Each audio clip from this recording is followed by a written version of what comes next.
अगर आप 2026 में मणिपाल में एडमिशन लेने का सोच रहे हो तो ये वीडियो डेफिनेटली आप लोगों के लिए एकदम सही है। इस वीडियो में मैं आपको बताऊंगी कि आपको क्यों मणिपाल में एडमिशन लेना चाहिए। यस। और आपके जितने भी डाउट्स वगैरह आ रहे थे कि दीदी कैसे लें, ये वाले प्रोग्राम की फ़ीस क्या रहेगी, या और भी जितने आप लोगों के कमेंट्स आ रहे थे, मैंने इस डायरी में नोट डाउन कर लिए हैं। टॉपिक वाइज मैंने उन सबको डिवाइड कर लिया है, तो हम टॉपिक वाइज उन सब चीज़ों का बताऊंगी, मैं आपको आंसर करूंगी। ठीक है। तो सबसे पहला टॉपिक आप लोगों का ये है कि मणिपाल ये वाला प्रोग्राम ऑफर करता है या नहीं करता। तो मैं यहाँ पे लिस्ट अटैच कर दूंगी, आप लोग देख लेना कि आप जिस प्रोग्राम में एडमिशन लेना चाह रहे हो वो मणिपाल में है भी या नहीं है। तो आपका लिस्ट मैं यहाँ अटैच कर दूंगी, तो आप लोग देख लेना। ठीक है। उसके बाद next question, majority admission process क्या रहेगा मेजॉरिटी प्रोग्राम्स का। तो बीटेक वालों का अलग एडमिशन प्रोसेस रहेगा और बाकी लोगों का, बाकी प्रोग्राम्स का अलग एडमिशन प्रोसेस रहेगा। तो मैं आपको बताती हूँ एडमिशन प्रोसेस क्या रहेगा। सबसे पहले आपको आपका एप्लीकेशन फॉर्म फिल करना पड़ेगा। यस। डिस्क्रिप्शन में मैं उसका लिंक दे दूंगी, आप डायरेक्ट वहाँ उस लिंक पे क्लिक करके अपना एप्लीकेशन फॉर्म फिल कर सकते हो। तो उस एप्लीकेशन फॉर्म में ट्राई करना कि डिटेल्स अपनी जितनी भी डाल लो, अपनी बर्थ डेट होगी, अपना सरनेम वगैरह हो गया, स्पेलिंग वगैरह जो भी हो गया, एकदम करेक्ट डालना। क्योंकि बाद में आप लोगों का आईडी कार्ड वगैरह आ जाता है, आपको डिटेल्स फिर से करानी पड़ती हैं सही। तो इतना ध्यान से उन सब चीज़ों को डालना, इतना उस झंझट में मत पड़ना। ठीक है। डिटेल्स एकदम करेक्ट डालना। एप्लीकेशन फॉर्म फिल करने के बाद विद इन 2 डेज के अंदर अंदर मणिपाल की टीम आपको कांटेक्ट करेगी। मणिपाल की टीम आपको कांटेक्ट करेगी, उसके बाद वो आपसे ब्रीफ इंट्रोडक्शन वगैरह आपका लेगी। उसके बाद वो आपका इंटरव्यू स्केड्यूल करेंगे। मेजॉरिटी का यही रहेगा एडमिशन प्रोसेस। इंटरव्यू स्केड्यूल करेंगे तो आपको वो जो डेट देंगे, एग्जैक्ट टाइम देंगे, उसी टाइम में उनका मीटिंग लिंक जो भी आपको वो शेयर करेंगे, उसी टाइम पे ही उसको ज्वाइन कर लेना। ट्राई करना कि एग्जैक्ट टाइम वो आपको जो दें उसी पे ही आप ज्वाइन करें, क्योंकि अगर आप टाइम इधर उधर कर देते हैं तो स्लॉट्स फिक्स होते हैं हर स्टूडेंट्स के लिए। तो अपना स्लॉट उस अकॉर्डिंग टाइम पे ज्वाइन कर लेना। ठीक है। उसके बाद आपका इंटरव्यू में आप क्वेश्चन किस टाइप के पूछे जाएंगे। अब जैसे मैं लॉ की स्टूडेंट हूँ तो मुझे लॉ का आइडिया है, बाकी और प्रोग्राम्स में भी इवन बहुत बेसिक बेसिक क्वेश्चंस पूछे जाते हैं। तो इतना लोड मत लेना कि ओ ये मैं कैसे करूँगी, इंटरव्यू कैसे होगा मेरा, अगर मेरा एडमिशन नहीं हुआ तो, ये सब इतना मत सोचना इन सब चीज़ों को। ठीक है। एडमिशन सबका होता ही होता है, क्लियर हो जाता है इंटरव्यू वगैरह, तो इतना लोड लेने की बात नहीं है।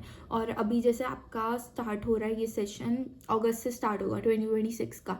तो इस टाइम पे अगर आप एडमिशन अर्ली ले लेते हो, अभी जैसे स्टार्ट हो चुके हैं आपके एडमिशन, तो अगर आप अर्ली एडमिशन ले लेते हो तो मेजॉरिटी में सबका इंटरव्यूज वो लोग खुद ही क्लियर कर देते हैं। सबसे ज़्यादा पीक टाइम होता है मई से लेके आपका जुलाई तक का, ये 3 महीने आपके सबसे ज़्यादा पीक टाइम पे होता है। काफ़ी ज़्यादा स्टूडेंट्स एनरोल कर रहे होते हैं, सीट्स वगैरह भी फुल हो जाती हैं, तो उस टाइम पे बहुत बच्चों का इंटरव्यू नहीं होता है क्लियर। तो अगर आप अर्ली बर्ड हो तो डेफिनेटली आपका हो ही जाएगा इंटरव्यू क्लियर। तो इंटरव्यू में अब लॉ के स्टूडेंट्स को मैं बता देती हूँ कैसे कैसे क्वेश्चंस आप लोगों से पूछे जाएंगे।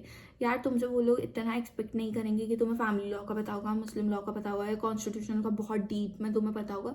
इतना वो लोग तुमसे कुछ एक्सपेक्ट नहीं करते ना। बेसिक बेसिक तुम्हें नॉलेज हो लॉ का, कि तुम लॉ क्यों चूज़ कर रहे हो। सबसे पहले तो वो यही क्वेश्चन पूछेंगे कि तुम लॉ क्यों चूज़ कर रहे हो।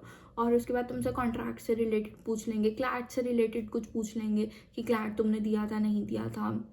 स्टार्टिंग में तो इंट्रोडक्शन वगैरह यही सब चीज़ें होंगे। बहुत बेसिक क्वेश्चन कॉन्ट्रैक्ट का हो गया, टॉट का हो गया, या फिर तुम्हारा कॉन्स्टिट्यूशनल लॉ का बेसिक बेसिक हो गया, आर्टिकल 21 से रिलेटेड। तो एग्जाम्पल्स वो तुमसे पूछ सकते हैं, डेली लाइफ के कुछ एग्जाम्पल्स बताओ जो जहाँ तुम देखते हो कि हाँ यहाँ लॉ फॉलो कर रहे हो तुम अपनी लाइफ में, कुछ इससे रिलेटेड पूछेंगे। मुझसे भी इसी टाइप के क्वेश्चंस पूछे गए थे, तो बहुत बेसिक होता है, तो इतना स्ट्रेस लेने की ज़रूरत नहीं है।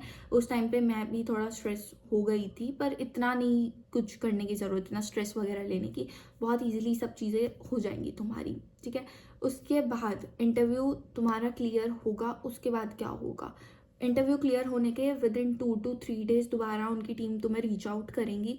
वो तुम्हारा डैशबोर्ड उस टाइम पे तुम्हें बताएंगे कि तुम्हारा डैशबोर्ड हमने ओपन कर दिया, उस पर 10,000 तुम्हारी रजिस्ट्रेशन फीस तुम्हें पे करनी होगी। जैसे ही तुम्हारा रजिस्ट्रेशन कर दोगे तो तुम्हारी सीट बुक हो जाएगी। उसके बाद तुम्हारे पास नेक्स्ट मेल आएगा कि तुम्हारी फीस पे करने का। तो वो तुम्हें जितना टाइम देंगे उतना टाइम में ट्राई करना अपनी फ़ीस पे कर देना, तो फीस तुम्हारा वहाँ से हो जाएगा। ठीक है। तो ये तुम्हारा रहेगा एडमिशन का प्रोसेस। मैं नीचे लिंक अटैच कर दूंगी एप्लीकेशन का, वहाँ से तुम अपना एप्लीकेशन फॉर्म फिल कर लेना। तो अब हम बात करते हैं बीटेक वालों का। बीटेक वालों को भी एप्लीकेशन फॉर्म फिल करना पड़ेगा। 1000 रुपीज़ तुम्हारा उसका फीस रहेगा। एप्लीकेशन फॉर्म फिल करोगे, तुम्हारी रैंक के अकॉर्डिंग एमईटी का तुम्हें एग्जाम देना पड़ेगा। यस, तुम्हारा एमईटी का रहेगा, उसकी रैंक के अकॉर्डिंग ही तुम्हें तुम्हारा ब्रांच मिल पाएगा। अब पिछले सेशन में 2025 वाले सेशन में इन्होंने क्या किया था मणिपाल वालों ने, कि उन्होंने सभी को ही सेम ब्रांच दे दिया था। उसके बाद जो सीजीपी आ रहा था उस अकॉर्डिंग उन्होंने डिवाइड करने का ये प्लान किया, सेकेंड ईयर में सबको डिवाइड करने का।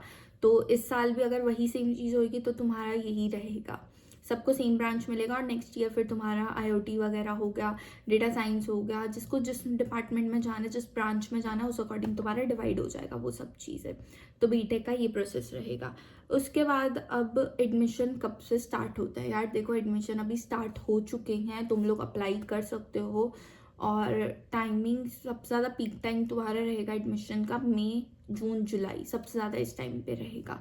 तो ट्राई करना कि तुम पहले ही अपना अर्ली बर्ड बन जाओ, क्योंकि उस टाइम पे इंटरव्यूज़ का थोड़ा रहता है सीन कि किसका क्लियर हो रहा है, किसी का नहीं हो रहा, ये सब चीज़ें। बाकी मेजॉरिटी में सबका क्लियर होता ही होता है, क्योंकि प्राइवेट यूनिवर्सिटी है और ये सबका क्लियर करेगी ही करेगी, तो इतना लोड लेने की बात नहीं है, ठीक है।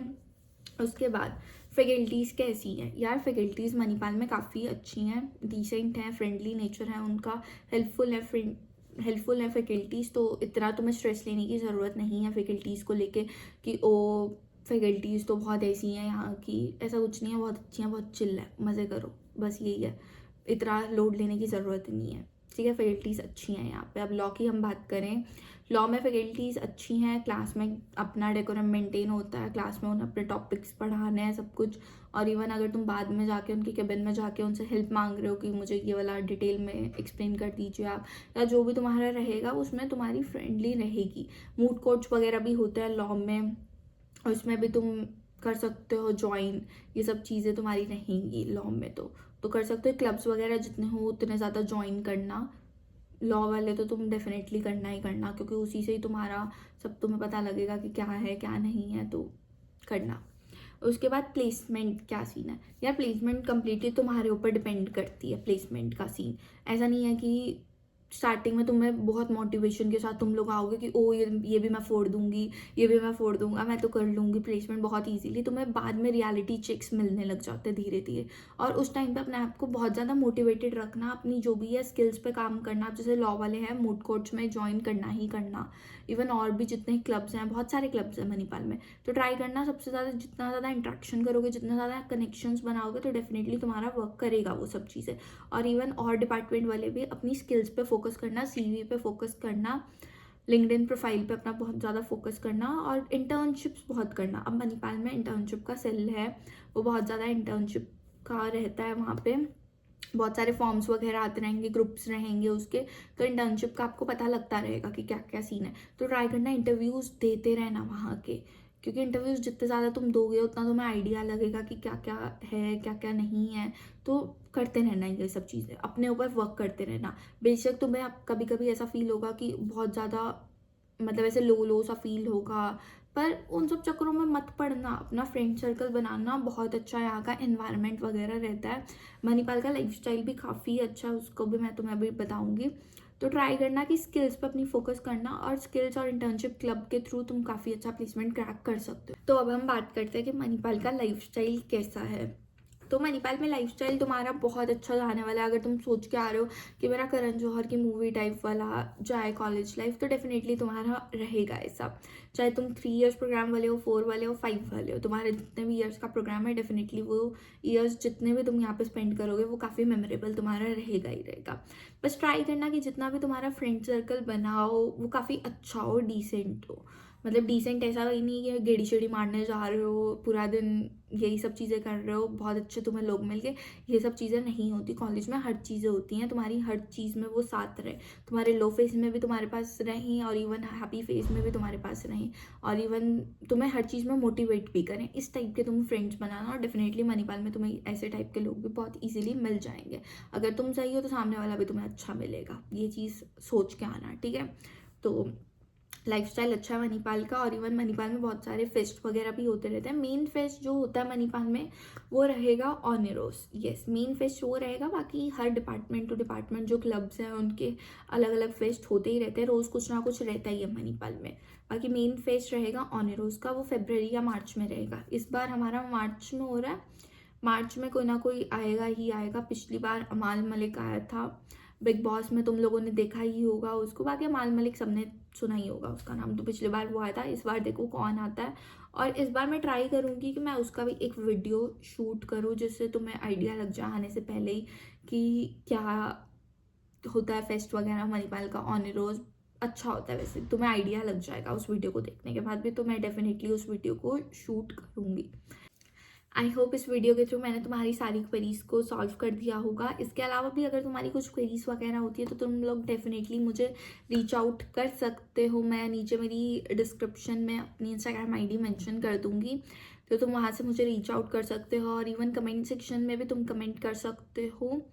डेफिनेटली तुम्हें रिप्लाई आएगा, ये मत सोचना कि दीदी तो रिप्लाई ही नहीं करेगी, ये सब चीज़ें मत सोचना, ठीक है। मैं डेफिनेटली तुम्हें रिवर्ट बैक करूँगी, ठीक है। तब तक के लिए थैंक्स फॉर वॉचिंग, और मिलते हैं अगली वीडियो में, ठीक है। Bye bye.